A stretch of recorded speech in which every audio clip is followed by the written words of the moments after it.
The first time I was ever introduced to economy was watching TV. Donald Duck's uncle, Scrooge McDuck, came up and he was swimming in a vault of money. And he started talking about how yet he gets to swim in this money, it doesn't always stay there. It gets put into a system called the economy. And when they had said the word economy, big huge dollar signs would fall down and money bags were shown.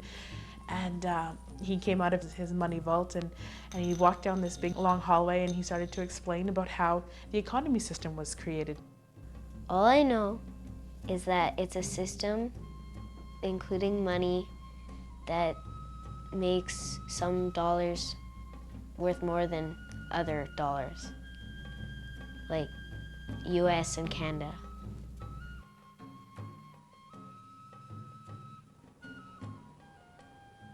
Well, the economy really is, the way I see it, it's like based on the statistics of like where you live, where you work, how you tend to your needs and like the things you buy and just everything. But it's like really based on the money, like it's like the money's like the pawn in the whole thing like that. I think the economy is a system of exchange that enables people to convert their whatever they do into something that they need. I was working at 15, so I always thought of the economy just as I go get a part-time job, make money, and go to the mall and convert it into clothes. The economy, to me, it's a process by which we give and take. I know sometimes we feel that we're giving a lot more than we're taking, but it's a process whereby one person gives and another one takes. There's enough on this planet for everyone to have everything. And economy is just another way to hold people in their place. Economy is something where you need a key for. You need a key to get in. And either you already have that key to open the door, or you have to bang the door down.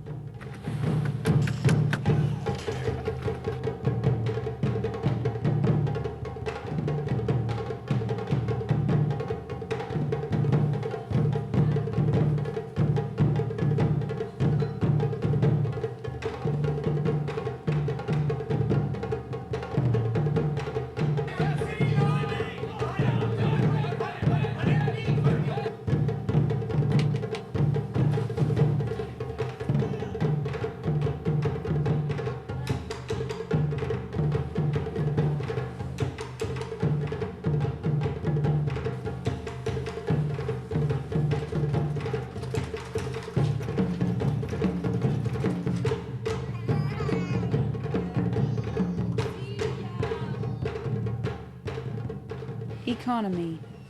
It's a word we hear frequently in phrases such as bad for the economy or healthy economic climate.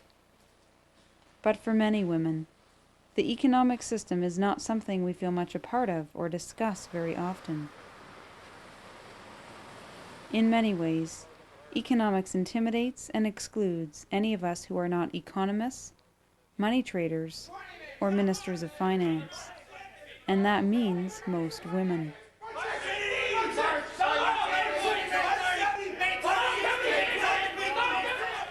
On the other hand, as we go about our daily routines, we receive frequent messages telling us how to economize our lives. Stop. While women were not traditionally found in the academic field of economics, women were allowed to be household economists, specializing in perfect cakes, clean bathrooms, and getting more for less.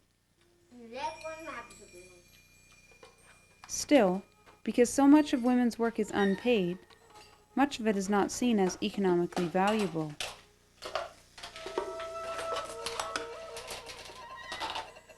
As New Zealand economist Marilyn Waring explains, every time I see a mother with an infant, I know I am seeing a woman at work. I know that work is not leisure, and it is not sleep, and it may well be enjoyable. I know that money payment is not necessary for work to be done. But again, I seem to be at odds with economics as a discipline, because when work becomes a concept in institutionalized economics, payment enters the picture. So my grandmother did not work, and those mothers I see with their infants are not working. No housewives, according to this definition, are workers. Well, listen, I'm still at work, and I'm going to be a little bit later getting home than I thought, and you need to get off. My mom was a single mother for many years. My father died when I was young, so she raised 4 children. Even from a working woman in the 50s and 60s, her perception of economy was, well, I have to be able to pay the bills, and I have to be able to buy groceries, and I have to be able to clothe you. That was economy to her, and she did not give herself any recognition for, and on Saturdays when I'm home, I wax the kitchen floor and I polish the hardwood floors and I do 5 loads of laundry and I go to the grocery store and da-da-da-da. To her, that was not part of the economy. I never even began thinking about that until I was parenting, and it was, okay, I work and I have this paycheck and that's economy because I'm given dollar value for that. But then being, again, really weary with, now I still have to add, you know, the breastfeeding and washing the diapers and still the grocery shopping and the cooking and the sewing and the mending, and that's when the light bulb went on and I went, huh? What's this part of the economy? This is a really big part of economy that's not assigned dollar value. And for me, I do say it is part of the economy because economics means welfare of the state. I mean, for me, it's what keeps things going around. It's what makes things tick. Okay, now I'll tell you what, Eric, you can go open the garage and Mommy will bring your knapsack, okay? The economic system, along with the rest of life on this planet, depends on women's work. Yet much of the work women do is unpaid, including care of children and seniors, housework, and community work. The millions of hours of unpaid care work that women perform in Canada each year would be worth up to $319 billion in the money economy, and the equivalent of millions of full-time jobs.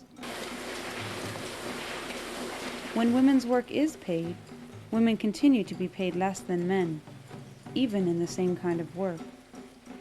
On average, women in Canada earn 73% of what men earn. Female-dominated professions in general are valued much lower than male-dominated professions. Childcare workers earn as much as parking lot attendants. Electricians are paid more than nurses. I've been working as a nurse for 27 plus years. My daughter, as an example, in a man's field of work in construction, with no secondary education and no specialty training other than the safety aspect of things, was making $2 or $3 an hour more than I am after 27 years in my particular profession. So there you go. I should choose to be a construction worker. The inequalities are still greater for women of color who face additional barriers of racism. It's a given. The first thing they see is black. And then the second thing, for women anyway, the first thing, for black women, the first thing they see is black. The second thing is woman. You see people's reactions sometimes when you come for an interview and they didn't expect to see a black woman. You know, maybe you didn't sound like that on the phone. And you see their whole demeanor change. They don't even have to say anything. Immigrant women whose qualifications are not recognized, rural women who face limited job opportunities and low pay, and women with disabilities for whom many workplaces are inaccessible are also at risk. Robin has severe chemical allergies that make it very difficult for her to be in public places. For sure, having the disability limits me tremendously. I can't just go out and get a job. I have to make my own. I just don't expect the general public to, in the next 20 years, to be able to really accommodate my special needs, and so I have to take care of them myself.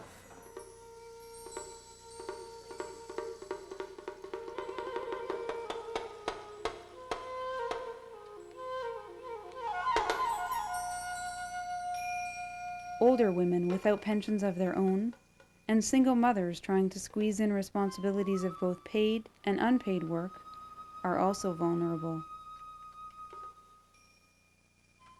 All over the world, women find themselves in pink-collar jobs characterized by low pay, lack of benefits, and less job security.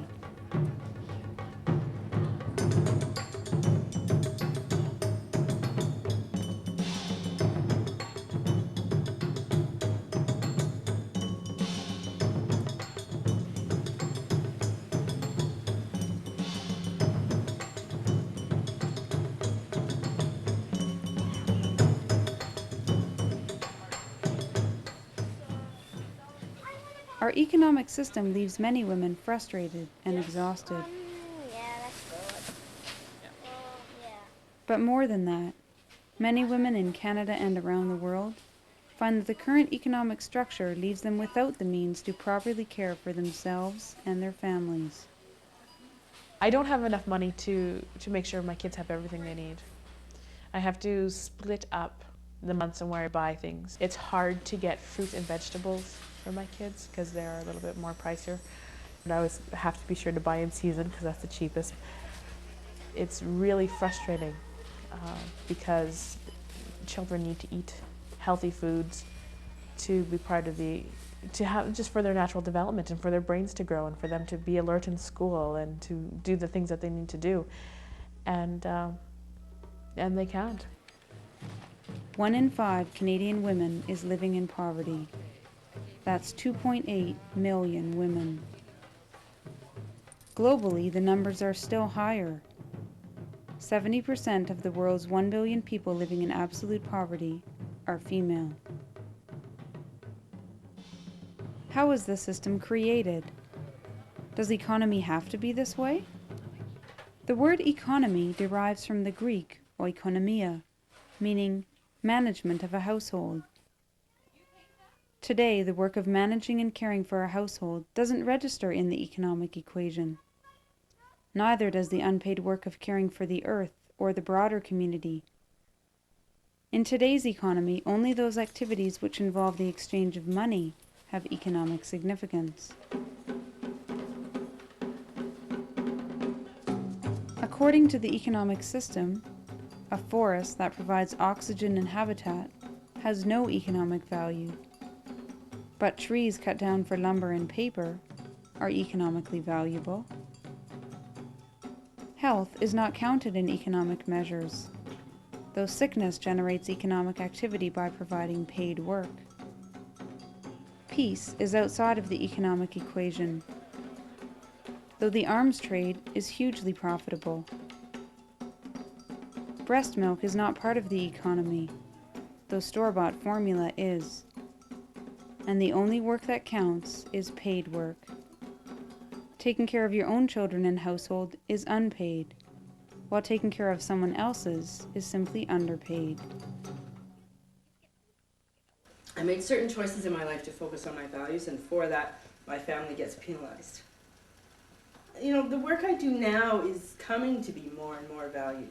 And the other things that I do with my time and the work that I've done before as a community worker, they're decidedly undervalued. And in fact, even undervalued isn't even the right word. I think that people who do that kind of thing are actively penalized by an economic system that doesn't want us to live according to our values. My utopian vision would be an economy where housework is part of the GNP instead of how many missiles you produce. I mean, what would your income tax return look like annually if the work that women do is measured and documented and remunerated. What's wrong? I'm rotten because whoever there left is a rotten egg. Oh, you know you're not a rotten egg. It's not only women's work that is undervalued. The environment has been another casualty. Just as women's work of reproduction is the basis of all other human interactions, the land on which we live is the basis of the economic system. The planet exists, and all living things on it and non-living things on it have a right to be there. And so if we're going to use some of it, we're all part of a whole, and we should be negotiating and finding consensus about how to use it for the benefit and sustenance of everything. So we don't do that.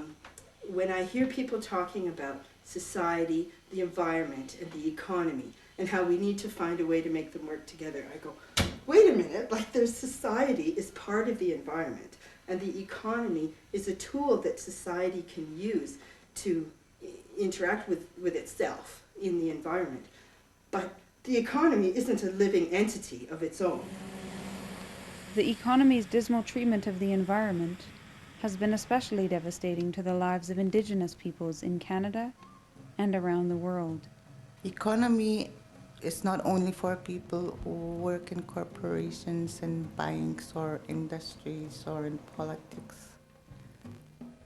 When you really think about economy, like right down to the core of it, look at the earth and what comes with it. The water has living things.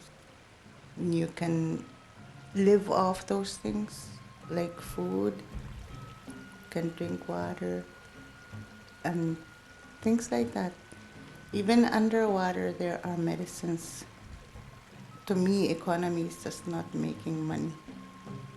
It's survival. Economics is just one aspect of life. Yet our own ability to participate in the economy determines what we eat, where we live, what we wear, and whether or not we even have enough of those things. But don't we all deserve the right to food, shelter, and safety? Shouldn't the point of the economy be to provide for everyone? And if the economy is dependent on the earth, shouldn't we be protecting it so that it will continue to provide? Stop clear cutting our trees? The United Nations has declared that everyone has the right to a standard of living adequate for the health and well-being of himself or herself and of his or her family, and that motherhood and childhood are entitled to special care and assistance. What has happened to our rights in these areas? What are women doing to cope in an economy that often treats them as second-class citizens? Many women are making it in this economy. Women have made big gains in many workplaces. They have fought hard and succeeded in achieving good benefits and pay equity, and have brought a tremendous vitality to the paid workforce. Darlene has found a way to feed herself and others. Through sheer determination and hard work, Darlene opened a restaurant in her remote northern community. Though the bank did not find her eligible for a loan, Darlene now provides employment for 12 women in a community with an unemployment rate as high as 85%. Sometimes it's so hard. I never expected this restaurant business would be so hard, but it's a challenge that I ain't about to give up. I work so hard for it, eh? Gladys spends many hours volunteering in her community, providing essential services that the money economy ignores. Robin finds a way to create a more equal world by paying attention to how she spends her dollars. Lorianne provides an opportunity for people in Manitoba to be ethical consumers. After working in a small village in Kenya, Lorianne returned home and opened a fair trade store which provides employment for women in Manitoba, income for women in Africa, and helps bridge the gap between consumer and producer.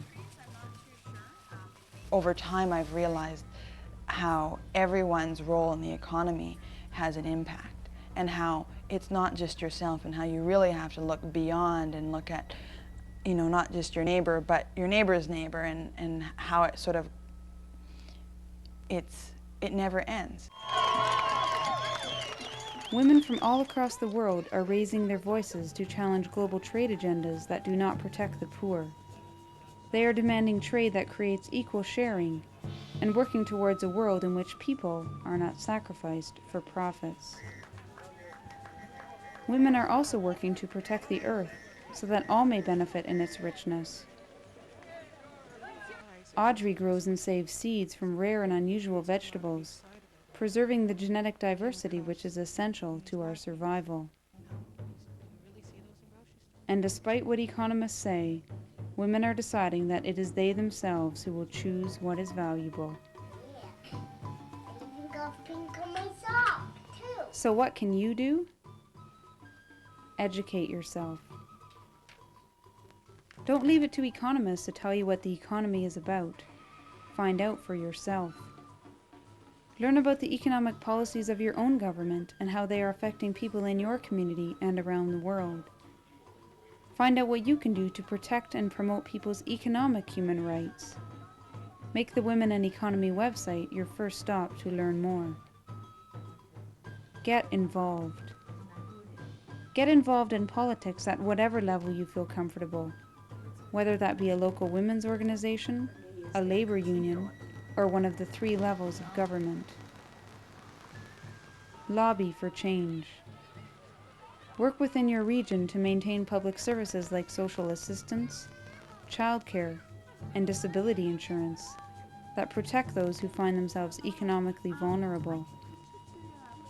Demand that global trade agreements benefit all peoples in the world fairly, shrinking the gap between rich and poor. Live the alternatives. Find out about the economic alternatives being promoted in your own community and in the global community, such as volunteering, community economic development, alternative budgets, and fair trade. Network. Talk with your neighbors at home and around the world, and share your own stories. Through personal contacts and the internet, work with like-minded people in your province and around the world to build a movement for change. And whatever you do, remember that your work has economic value. When people ask me, what do I do? My first response is everything. And I say, I ask them to be more specific. And they'll say, well, you know, do you have a job? And I'll go, I have the wonderful job of making sure that these 2 little boys stay alive. And they'll kind of laugh and chuckle, and they'll kind of twitch a little bit nervously, and they'll say, are you working? and I'll go, well, I'm studying to become a social worker, to enter the professional world as a social worker, but I am working hard in getting there.